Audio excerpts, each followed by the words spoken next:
In the crowded streets of Capernaum, dust swirled around the feet of countless people pressing forward, their voices rising like waves, desperate to be near the man who had performed miracles beyond imagination. Among them, cloaked and hidden, a woman moved with silent determination, her heart pounding with a mixture of fear and fragile hope. For 12 long years, she had suffered 12 years of pain, of rejection, of being an outcast. The bleeding that plagued her body had stolen everything from her. Her family had distanced themselves, her friends had turned away, and the priests had declared her unclean, unworthy to enter the temple or even touch another human being. She had spent all she had on physicians, seeking a cure, only to be met with failure after failure. The burden was not just physical. It was emotional, spiritual.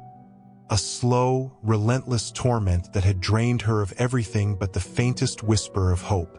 That whisper, however, had not been extinguished. It had led her here, to this moment, to this man, Jesus. She had heard of him, how the blind could see again, how the lame had walked, how demons had been cast out with just a word. He was unlike any healer she had known. He did not seek wealth. He did not perform for power. He moved with kindness, spoke with authority, and had compassion even for those society had cast aside. Could he be the one to heal her? Could he, in a single moment, undo the years of suffering and shame? She knew she could not ask him openly. If she called out, the crowd would surely recognize her, recoil in horror, scorn her for daring to approach. But what if she did not need to speak at all? What if, instead of asking, she simply reached? The crowd was thick, bodies pressed together in chaotic motion as they followed Jesus. She moved carefully, stepping forward in the spaces left by shifting figures, her breath shallow, hands trembling. The dust stuck to her skin, the heat of the bodies around her pressing in, but she paid it no mind. Her focus was solely on him. She was close now. She could see the hem of his robe swaying gently with each step. It was so close if she could just reach. Her fingers barely grazed the fabric, and in that instant, a surge of power unlike anything she had ever known coursed through her body. It was as though a dam had broken inside her, washing away years of pain, exhaustion, and hopelessness in a single, overwhelming flood of healing. She knew. She felt it immediately. The bleeding had stopped. The ache that had weighed on her for over a decade had vanished. She was whole. Tears welled in her eyes, a choked sob escaping her lips as she staggered back, overwhelmed by the miracle. She wanted to run, to disappear before anyone noticed what she had done. But then he stopped. Jesus turned. The world around her seemed to slow as his voice cut through the crowd. "Who touched me?" His disciples exchanged puzzled looks, their faces scrunched with confusion. Peter, ever the first to speak, gestured toward the throng of people around them. "Master, the crowd is pressing all around you. How can you ask, 'Who touched me?'" But Jesus was not asking because someone had simply brushed against him in passing. He had felt something powerful. His eyes searched, not with frustration, not with accusation, but with knowing. She froze, her heartbeat hammering in her chest. Could she remain silent? Could she slip away unnoticed?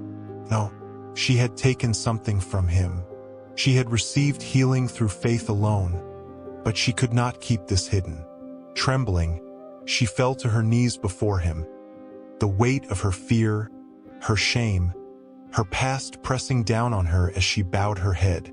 "It was me," she whispered, her voice barely audible over the murmurs of the crowd. "I touched you." The people around her gasped, murmurs spreading like ripples in water. They knew who she was. They knew her condition.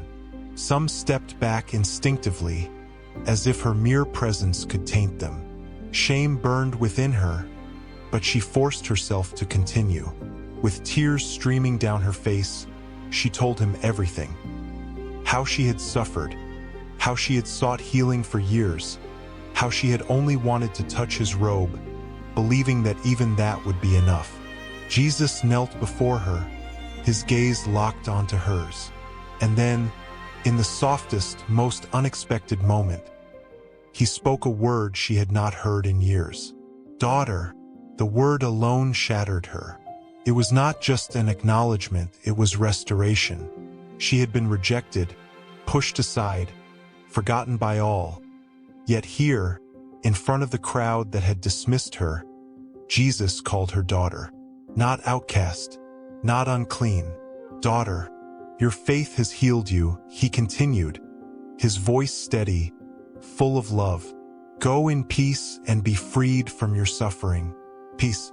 Tears spilled freely down her cheeks as she realized the full weight of what he had given her. Not just healing, but wholeness.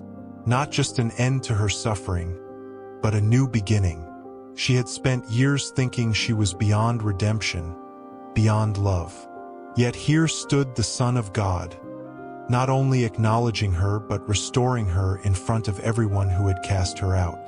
As she stood, the crowd seemed to shift its attention away from her. A man had approached Jesus in desperation, Jairus, a synagogue leader, begging for him to come to his home.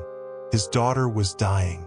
The bleeding woman, now healed, stepped aside, watching as Jesus walked with Jairus toward his home. But the story did not end there. Moments later, news arrived. Jairus' daughter had died. The mourners had already begun their wailing. Yet Jesus turned to Jairus and said, "Do not be afraid. Just believe." And so they continued. When they arrived, Jesus entered the house, took the child by the hand, and whispered, "Little girl, arise." And she did. 2 miracles, one of healing, one of resurrection. One for a woman who had been suffering for 12 years. Another for a girl of 12 who had just taken her last breath. The bleeding woman had stepped forward in faith, and Jairus had held on to belief even in the face of death. As the woman slipped away from the crowd, no longer hiding, no longer afraid, she knew that her life would never be the same again. She had found healing, yes, but more than that, she had found Jesus.